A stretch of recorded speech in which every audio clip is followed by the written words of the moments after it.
رضا رضا رضا میرے رضا میرے رضا رضا رضا رضا رضا رضا رضا رضا رضا رضا رضا رضا رضا میرے رضا. میں نے جس آیت کریمہ کی تلاوت کا شرف حاصل کیا اس میں بھی اللہ تبارک و تعالی نے، وہ قرآن پاک کی آیت ہے لہذا کوئی تو انکار کر ہی نہیں سکتا ہے اس کا، اس میں بھی اللہ تبارک و تعالی نے سرکار کی بارگاہ کا مرتبہ بتا دیا. سبحان اللہ. ایک تو رب کی بارگاہ ہے، سرکار کی بارگاہ، تو اس میں اللہ تبارک و تعالی نے ارشاد فرمایا کہ اگر تم اپنے اوپر ظلم کرو تو میرے محبوب کی بارگاہ میں آ جاؤ. سبحان اللہ. وہیں استغفار کر لو، وہیں اپنے اس گناہ کی مغفرت مانگو، وہاں سرکار بھی تمہارے اس گناہ کی مغفرت مانگے تو فوراً کر لو.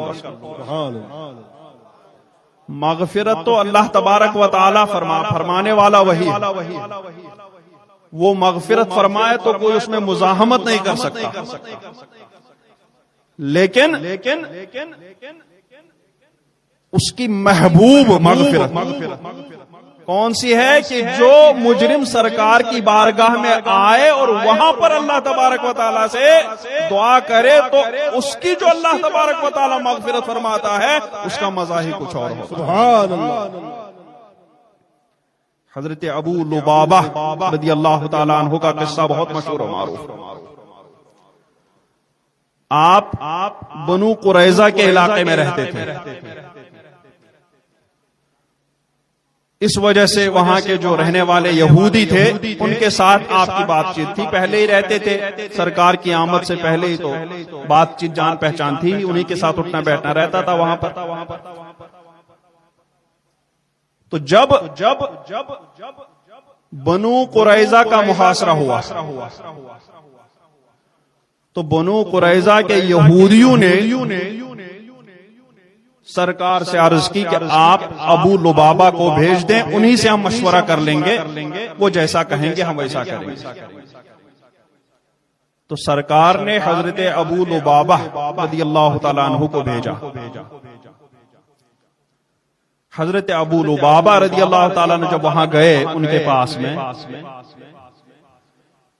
تو وہاں کے یہودیوں نے کہا کہ اگر ہم ہتھیار ڈال دیتے ہیں تو ہمارے ساتھ کیا سلوک کیا جائے گا. انہوں نے کہا نہیں، تم لوگ ہتھیار ڈال دو، اور ہاتھ سے ایسے اشارہ کیا. اب وہ لوگ اس اشارے کا مطلب سمجھ گئے، یعنی یہ ہے کہ تمہیں قتل کر دیا جائے گا. جو ہی ہاتھ پھیرا فوراً انہیں خیال آیا کہ میں نے سرکار کی اور اللہ اور رسول کی خیانت کر دی، میں نے سرکار جو ان کے ساتھ کرنے والے تھے میں نے انہیں بتا دیا، لہذا میں نے اللہ اور رسول کی خیانت کی. یہ خیال آتے ہی بہت رونے لگے، بہت افسوس ہوا، بہت غمگین ہوئے، اور الٹے پیر سرکار سے نظر ملانے کی تو ہمت نہیں ہو رہی تھی، سرکار کی بارگاہ میں جانے کی ہمت ہو نہیں رہی تھی کہ میں نے سرکار کی خیانت کری، اب کیا کروں. سیدھے گئے اور مسجد نبوی شریف میں اپنے آپ کو ایک ستون کے ساتھ بندھوایا.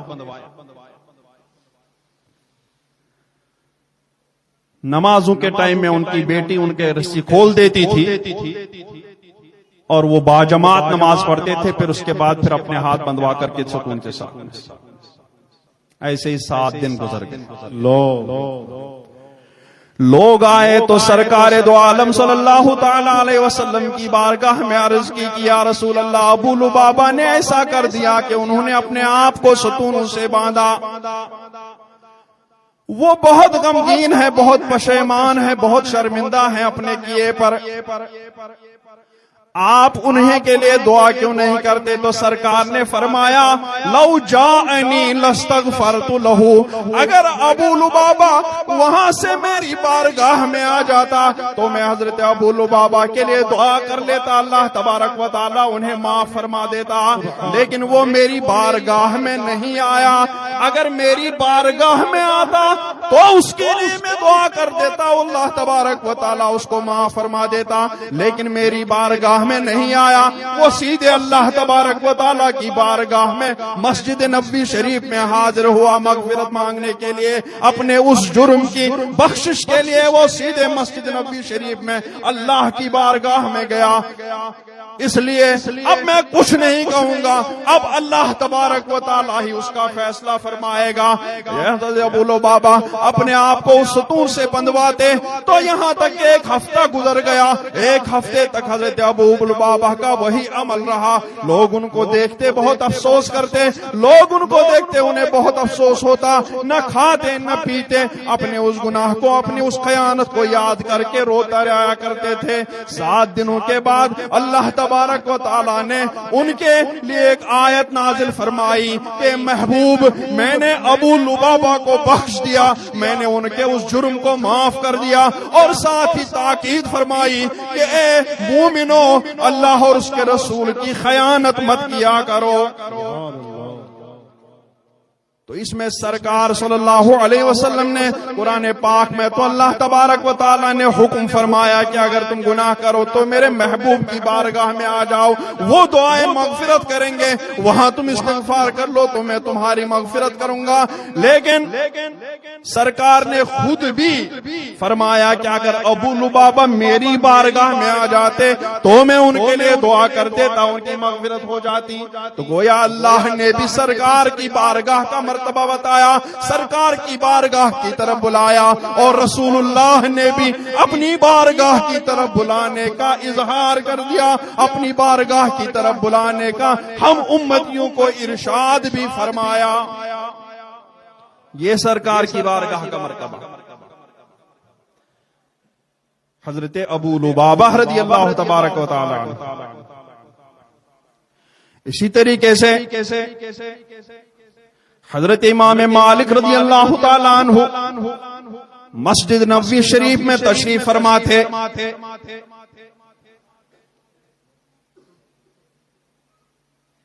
عباسی خلیفہ دوم ابو جعفر منصور مسجد نبوی شریف میں سرکار کی بارگاہ میں حاضری کے لیے حاضر ہوا۔ اس کی نظر جب امام مالک پر پڑی تو اس نے امام مالک سے بات چیت شروع کر لی۔ بات چیت کرتے کرتے ابو جعفر منصور کی آواز ذرا بلند ہو گئی، ادھر ابو جعفر منصور کی آواز بلند ہو گئی، ادھر امام مالک رضی اللہ تبارک و تعالی عنہ نے ارشاد فرمایا، اے ابو جعفر منصور، یہ سرکار کی بارگاہ ہے، اس بارگاہ کا مرتبہ اللہ تبارک و تعالی نے ارشاد فرمایا، لا ترفعوا اصواتکم فوق صوت النبی، نبی آرام فرما رہے ہیں تو یہ حکم صرف سرکار کی حیات ظاہری کے لیے نہیں تھا، بلکہ سرکار کے وصال کے بعد بھی امام مالک نے بتا دیا کہ یہ حکم سرکار کی حیات ظاہری کی طرح سرکار کی حیات ظاہری کے بعد والی حیات کے لیے بھی ہے۔ اس لیے ابو جعفر منصور سے کہا، لا ترفعوا اصواتکم فوق صوت النبی، اے وقت کے خلیفہ ابو جعفر منصور، نبی کی آواز کے سامنے اپنی آواز اونچی نہ کرو، آہستہ بولو۔ ابو جعفر منصور نے امام مالک کی سنی، وہ خلیفہ تھے، یہ عالم مدینہ تھے۔ امام مالک نے جو ہی کہا ابو جعفر منصور خاموش ہو گئے، اس سے کچھ نہیں بولا گیا۔ ساتھ ہی امام مالک نے ارشاد فرمایا کہ جو لوگ سرکار کی بارگاہ میں باادب حاضری دیتے ہیں، سرکار کی بارگاہ میں آواز بلند نہیں کرتے ہیں، سرکار کی بارگاہ میں آواز اونچی نہیں کرتے ہیں، ان کے لیے بھی اللہ تبارک و تعالی نے مدح فرمائی، ارشاد فرمایا ان الذین یغضون اصواتهم عند رسول اللہ اولئک الذین امتحن اللہ قلوبهم للتقوی لهم مغفرۃ واجر عظیم۔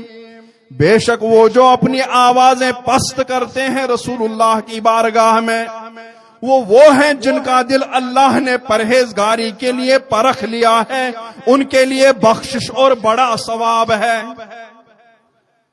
اور جو سرکار کی بارگاہ میں بے ادب ہو کر جاتے ہیں، سرکار کی بارگاہ میں اپنی آوازوں کو اونچا کرتے ہیں، سرکار کی بارگاہ میں اپنی آوازوں کو بلند کرتے ہیں، وہ کون ہے بتانے کی ضرورت نہیں ہے، جو بھی وہاں حاضر ہوئے ہوں گے انہیں پتا ہے۔ ان کے لیے مذمت فرمائی ان الذین ینادونک من وراء الحجرات اکثرهم لا یعقلون، بے شک وہ جو تمہیں حجروں کے باہر سے پکارتے ہیں، بلند آواز سے پکارتے ہیں، ان میں اکثر بے عقل ہیں، انہیں عقل ہی نہیں ہے کہ سرکار کی بارگاہ میں کیسے حاضری دی جائے۔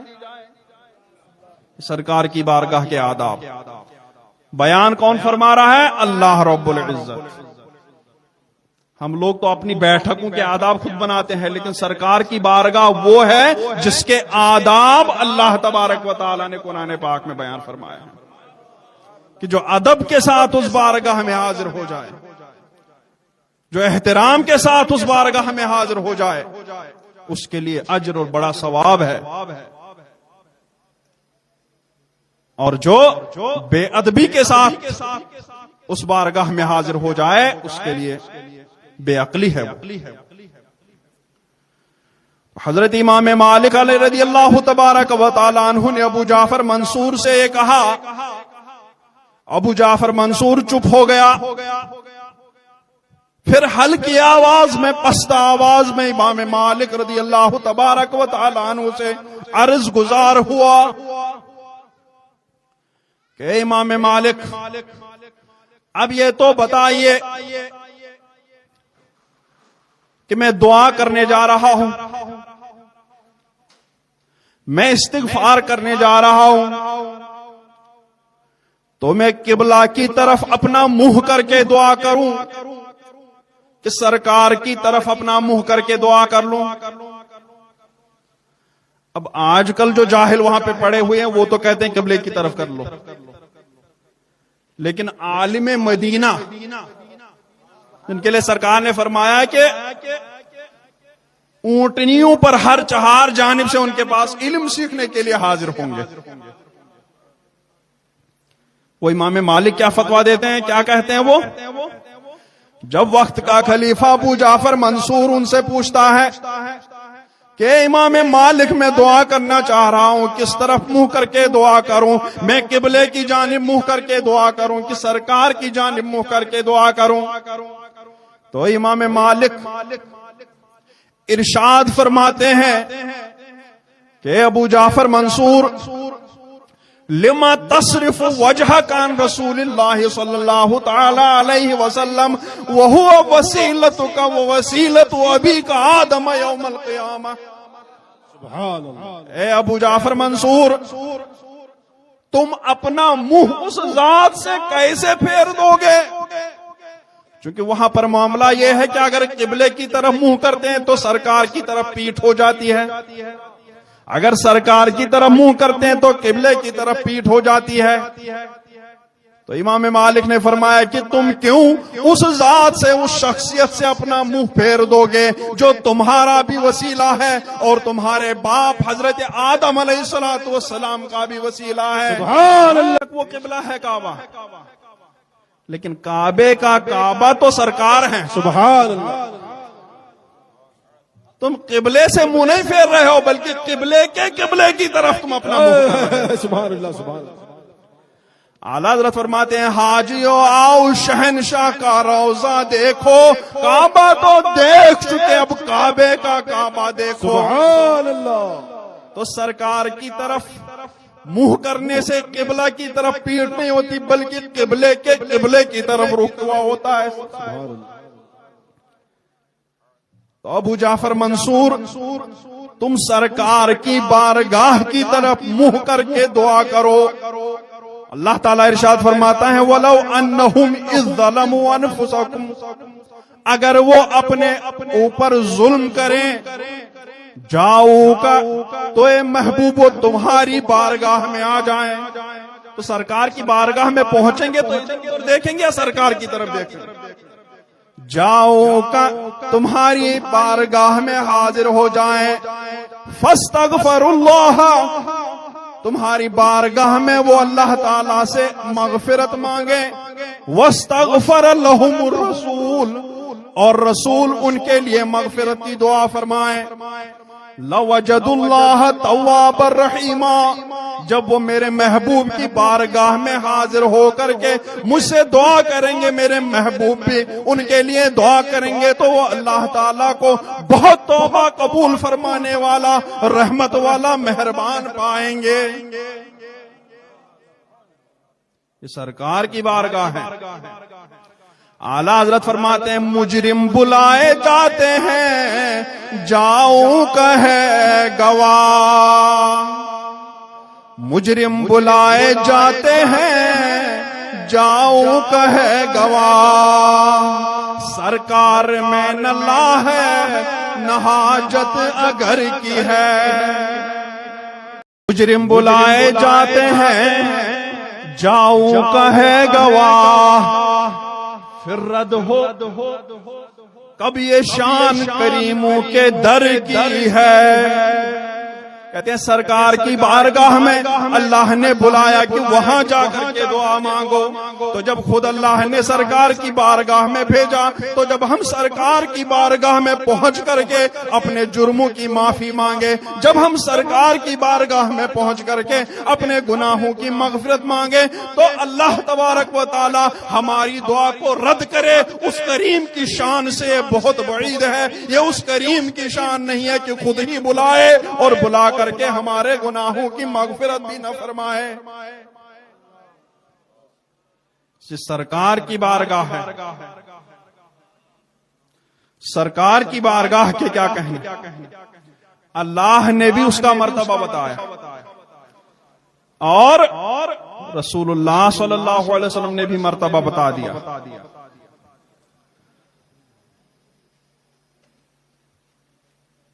بہرحال حضرت امام مالک رضی اللہ تعالیٰ عنہ نے ابو جعفر منصور کو فرمایا کہ تم اس ذات سے کیسے منہ پھیرو گے جو تمہارا بھی وسیلہ ہے، تمہارے باپ آدم علیہ السلام کا بھی وسیلہ ہے، حضرت آدم علیہ السلام کا وسیلہ دنیا میں بھی انہی کا نہیں، ہم سب کا، اور آخرت میں بھی سارے انبیاء، جب سارے انبیاء تو باقی تو داخل ہیں، تو ساری مخلوق کا وسیلہ ہے دنیا میں بھی اور آخرت میں بھی۔ آخرت کا معاملہ بھی آپ لوگوں نے بارہا سنا ہوگا، حدیث شریف انشاءاللہ موقع ملا تو اس کو بھی کبھی بیان کر لیں گے۔ سب انبیاء کرام یعنی اولو العزم انبیاء کرام کی بارگاہ میں لوگ جائیں گے، سب نفسی نفسی کہیں گے، پھر سرکار کی بارگاہ ہی میں وسیلہ پیش کریں گے، سرکار ہی دعا مانگیں گے، تو لوگ وہاں بھی سرکار ہی کی بارگاہ میں پہنچیں گے، وہاں دعا کریں گے اور سرکار ان کے لیے دعا کریں گے، تو اللہ تبارک و تعالی اس روز محشر کی ہولناکیوں سے نجات عطا فرمائے گا۔ سبحان اللہ۔ اور سرکار کا مرتبہ اس دنیا سے یعنی اس جسمانی دنیا سے بھی بہت پہلے اللہ تبارک و تعالی نے